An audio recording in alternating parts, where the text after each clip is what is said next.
Butter நிறைய பேர் use பண்ணுவாங்க. அந்த பட்டரை குறைச்சிட்டு நெய்யை பயன்படுத்தலாம். நெய் அப்படிங்கிறது நம்மளுடைய பாரம்பரிய உணவு. நெய்யில அத்தனை நன்மைகள் இருக்கு. அந்த நெய்யில அன்ன சுத்தின்னு பேரு.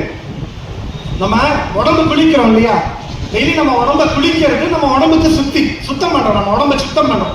நம்ம சாப்பிடுற சாப்பாட்டுக்கு சுத்தம் எது தெரியுமா? நம்ம சாப்பிடுற சாப்பாடுல எப்படி சுத்தம் பண்றது? அதுல எத்தனையோ ஒரு இடத்துல பயிர் பண்ணி எத்தனையோ சூழலை தாண்டி வந்திருக்கு. அதுல கண்ணுக்கு தெரியாத உண்மைகள் இருக்கலாம், மண் துகள்கள் இருக்கலாம், எத்தனையோ விஷயங்கள் இருக்கலாம். அதெல்லாம் கடந்து நம்ம உடலுக்கு நல்லதை கொடுக்கணும் அப்படின்னா அன்ன சுத்தி பண்ணணும். அன்னத்தை எப்படி சுத்தி பண்றது? நம்ம சித்த மருத்துவத்துல என்ன சொல்றாங்க அப்படின்னா, முதல் பிடி சாதத்துல ஒரு தேக்கரண்டி அளவு நெய்யை போட்டு பிசைஞ்சு அதை சாப்பிடுறது பேரு அன்ன சுத்தி அப்படிங்கிறாங்க. அந்த அன்ன சுத்தியில அந்த நெய் என்ன பண்ணுமானா, அதுல உணவுல இருக்கக்கூடிய எதா இருந்தாலும் நம்ம குடல் பாதிப்பை உண்டாக்காமல் அந்த நெய் போய் முதல்ல ஒரு கோட்டிங்கை கொடுத்துரும். அந்த கோட்டிங் கொடுத்துறதுனால அடுத்து நம்ம உணவுல இருக்கக்கூடிய நம்ம உடலுக்கு கெடுதியை கொடுக்கக்கூடிய பொருட்கள் எதுவாக இருந்தாலும் நம்ம உடலுக்கு சேதத்தை விளைவிக்காமல் அழகா வெளியேறும். இது பேர் அன்ன சுத்தின்னு பேர். எவ்வளவு அழகா நம்ம முன்னோர்கள் நம்ம உடலை அழகா காத்திருக்காங்க.